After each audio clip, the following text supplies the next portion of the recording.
So guys अभी हम हैं बाइनेंस कैंपस के श्रीलंका इवेंट पे और हमारे साथ में है कासिफ भाई।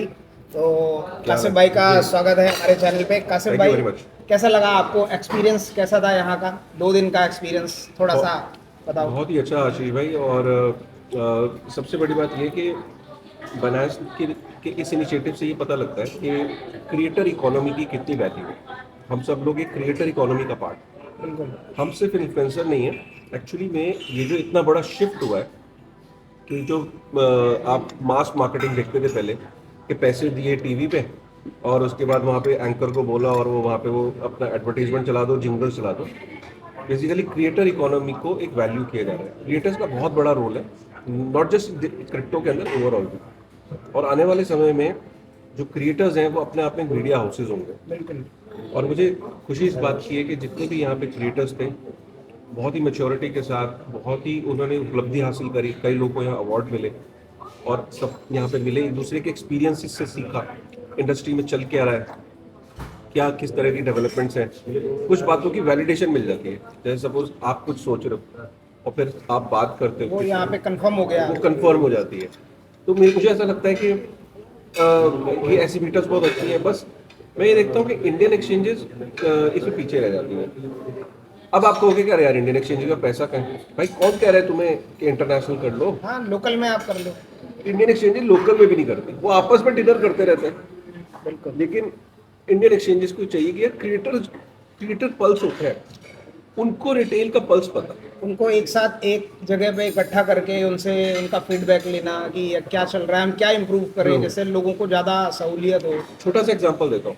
बाइनेंस को पिछले कैंपस में सजेशंस दिए गए थे, 6 सजेशन थे बहुत मेजर। इस बार वो 4 इंप्लीमेंट करके लाए थे। कॉपी ट्रेडिंग का सब उन्होंने बोला, सर आपने लास्ट टाइम बोला था कॉपी ट्रेडिंग, हमने कॉपी ट्रेडिंग लिया। कॉपी ट्रेडिंग करते हैं, सही बात। ठीक है, हम आपने ये लास्ट टाइम ये बोला था, हमने ये कर दिया। ये दर्शाता है कि आप रिसेप्टिव कितने हो सजेशंस के लिए। देखो ट्विटर पे ये कह देना we are very open for suggestions, नहीं, वो सब कहते हैं। अल्टीमेटली जो चीज़ है वो ये कि भाई आप अगर ओपन हो तो आप अगली बार उसको इम्प्लीमेंट कर रहे हो नहीं कर रहे हो, ये बात है। सजेशन लेके आप अगर इम्प्लीमेंट नहीं कर रहे हो तो फिर मतलब आप कर ही नहीं हो, ध्यान ही नहीं दे रहे हो ना यूजर को एक तरीके से। नहीं, फिर वो आप साइड में कर रहे हो, एक तरीके का पीआर कर रहे हो PR है। कि हम सजेशंस लेते हैं। हम बता तो बड़ा बड़ा रहे हैं बट प्रैक्टिकली हमें कुछ दिख नहीं रहा है। बाकी यहाँ पे जो एक्सपीरियंस था, काफ़ी क्रिएटर आए, इंडिया, पाकिस्तान, श्रीलंका, तो काफ़ी अच्छा रहा। लगभग 60-70 रहे होंगे। हाँ, तो काफ़ी अच्छा एक्सपीरियंस था। बाकी अभी मार्केट का आपको क्या लग रहा है? अभी जैसे यूएस में टैरिफ बढ़ने का लग रहा है, बार बार हमारी जो है ना धड़कनें तेज हो जाती है। जैसे यहाँ अभी कल 94-95 चला गया था, फिर 98 चला गया, आज फिर वापस से गिर गया जब टैरिफ की बात आई। तो आपको क्या लग रहा है अभी आगे क्या हो सकता है मार्केट में? देखिए हम एक ऐसे दौर से गुजर रहे हैं कि हमें एक ऐसा दुनिया के अंदर जो प्रेसिडेंट मिला है अमेरिका का, जो जो बहुत अनसर्टेन है, मतलब उसको आप प्रिडिक्ट नहीं कर सकते कि ये अगले पल क्या करेगा।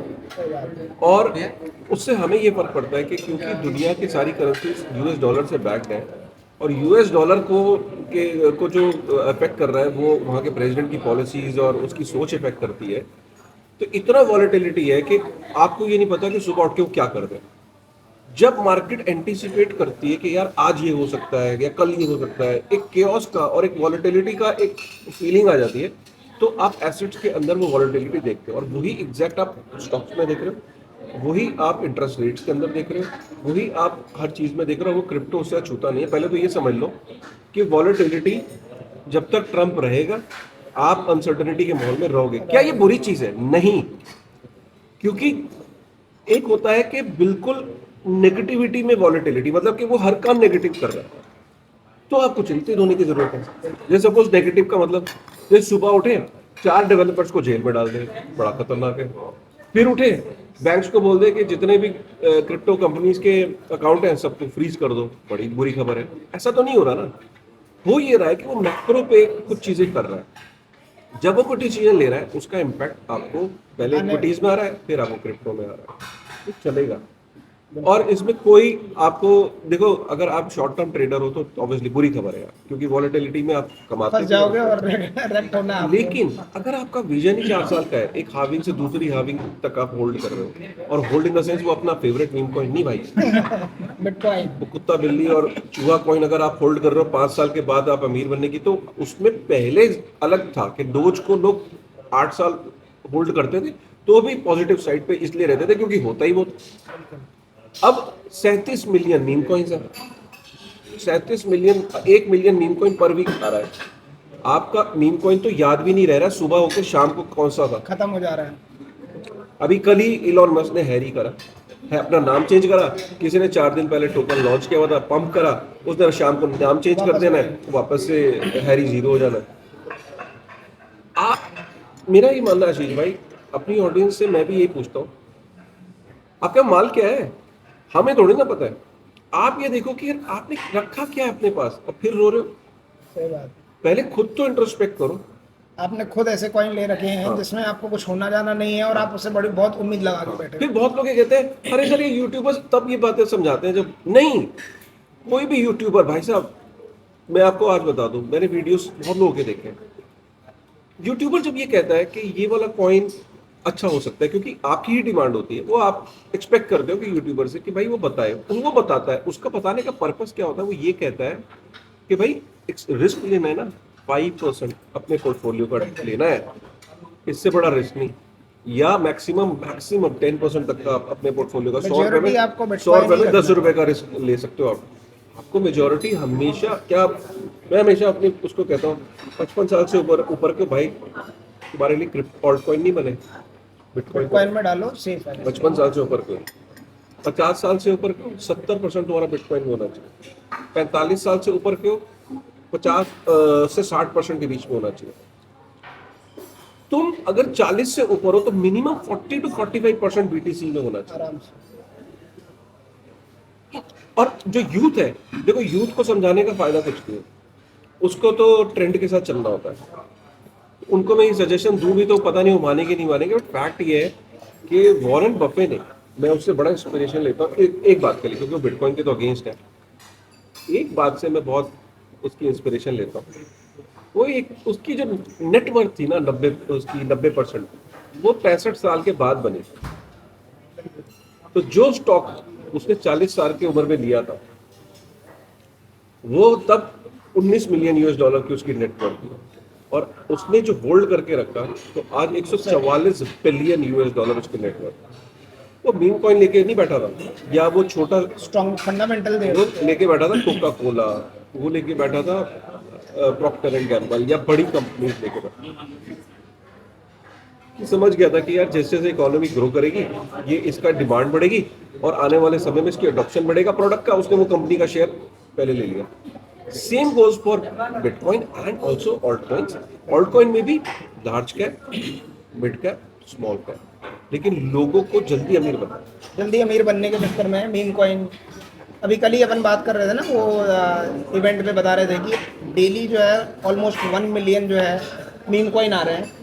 और जब अपन ने ऑल्ट कॉइन का पूछा कि ऑल्ट कॉइन रैली कब आएगी, उन्होंने बोला कि इस बार मुझे लग रहा है कि ऑल्ट कॉइन रैली शायद उतनी ना देखने को मिली जितनी पहले देखने को मिली, क्योंकि सारे जो बिटकॉइन तो चलो ऊपर चला ही गया, ऑल्ट कॉइन्स जो हैं वो बहुत सारा वॉल्यूम जो है वो मीम कॉइन में जा रहा है। उसके कारण जो बड़े बड़े जो जिनको पंप करना चाहिए उस हिसाब से वो नहीं कर पा रहे हैं। तो ऑल्ट कॉइन क्या लग रहा है आपको, जाएंगे जो लोगों ने एक्सपेक्टेशन लगा रखी है 10x 20x 50x, बिल्कुल ना जा सकते हैं? 100% जाएंगे। उसकी रीजन समझिए, सारे ऑल्ट कॉइन नहीं जाएंगे। आप ये लेके चलो कि एक व्यापार खुला, व्यापार कई बार क्या होता है कि मार्केट के अंदर 2 दुकानें होती हैं, मैं इसको इस एनालॉजी से समझाना मुझे थोड़ा अच्छा लगता है। एक परचून की दुकान बहुत पुरानी चल रही है, एक नई परचून की दुकान खुलती है, वो स्कीम निकाल देता है एक के साथ एक फ्री। अचानक सारा जो जनता उठ के वहां पे चली जाती है। जब जनता वहां जाती है तो वो एक के साथ एक फ्री ले तो आती है, लेकिन जब वो चावल खाते हैं या चीनी को इस्तेमाल करते हैं या दाल को खाते हैं तो कंकरियां आने लगती है, राइट। सडनली उन्हें लगता है कि यार ये जो हमें फ्री में दे रहा है या डिस्काउंट दे रहा है, यार इसका क्वालिटी ना वैसा नहीं। उस परचून की दुकान की तरह नहीं है। टेम्पररी जो पुरानी दुकान है उसका सेल्स गिर जाता है। और हमने ये मार्केट में अपने आस पड़ोस में क्या देखा नहीं है। आप भी अगर व्यापारी हो घर में तो आपने क्या सुना नहीं अपने फादर से कैसा होता है बिजनेस। सबने एक्सपीरियंस किया है। But one fine day they realise कि यार नहीं, वो जो पुरानी जो गुप्ता जी की दुकान थी वो ज़्यादा बेस्ट। यार वो ज्यादा बेटर थी। Same goes for your Altcoin alt portfolio। कि व्हेन पीपल विल रियलाइज कि यार ये क्या है, ये कुत्ते बिल्ली चूहे, या मैं छोटे छोटे ये एआई एजेंट्स वगैरह के जो छोटे छोटे कॉइन लेके बैठा हूँ, यार मुझे तो एक्चुअली गुप्ता जी की दुकान पे जाना था क्योंकि वही 100 साल से भी थे और आगे भी उनकी क्वालिटी मेंटेन। ये बड़ा इंपॉर्टेंट पॉइंट है समझना, और ऐसा ही होगा। लेकिन ये अभी नहीं होगा क्योंकि अभी नई दुकान खुली है। गुप्ता जी की दुकान पे अभी जाने में समय लगेगा, लेकिन लोग ऑल्ट कॉइन पे जाएंगे, बड़े ऑल्ट कॉइन पे, लेयर वन में। आप ये देखो मैट्रिक्स को समझो, क्या online addresses, on chain addresses बढ़ रहे हैं L1s के? बिल्कुल बढ़ रहे हैं। तो उस पर DeFi, RW, institutional adoption, institutional products बन रहे हैं, हाँ बन रहे हैं। तो हो रहा है। वो सब कुछ हो रहा है, बस रिटेल ही तो नहीं जा रहा। रिटेल क्योंकि नई गुप्ता जी की दुकान को छोड़ के बैठा हुआ है। रिटेल भटका हुआ है कि वो गलत जगह पे, गलत डायरेक्शन। तो गाइज ऑल्ट कॉइन आपको अच्छे पोर्टफोलियो में रखने हैं। ऑल्ट कॉइन बढ़ेंगे, आपको रिटर्न देंगे, बट पेशेंस लगेगा। ऐसे एकदम से नहीं हो जाएगा कि आज आपने बाय किए और कल ही आपको 10x का रिटर्न मिल जाएगा। तो कासिफ भाई, ऑल्ट कॉइन की बात हो गई, मार्केट की बात हो गई, टैरिफ की बात हो गई, और यहाँ के मतलब कैसा एक्सपीरियंस था उसकी बात हो गई। नेक्स्ट आप क्या देख रहे हो कि बिटकॉइन जाएगा 150 या 200 के? बिल्कुल जाएगा, जा सकता है। हाँ। अभी हम लोग बुल मार्केट को बेयर मार्केट में नहीं आए, और अभी आपने ये देखा ही नहीं है कि अभी, क्योंकि जो नए लोग हैं वो साइकिल को समझते नहीं हैं। उनको लगता है कि यार ये अरे यार ऐसा चले जाए। अरे आप ये क्यों नहीं देख रहे हो कि आप 95,000 पे कह रहे हो कि बेयर मार्केट आ गई? 95,000 यूएस डॉलर। अरे ये जनवरी के अंदर 2024 एग्जैक्टली आज से 1 साल पहले $20,000 पे टहल रहा था। और आज वहां से आज 5x 5x पे बैठा है बिटकॉइन, 5x 1 साल में। कैन यू इमेजिन, हम बेयर मार्केट में। और फिर मैं कह रहा हूँ अभी आपकी शुरुआत हुई नहीं है।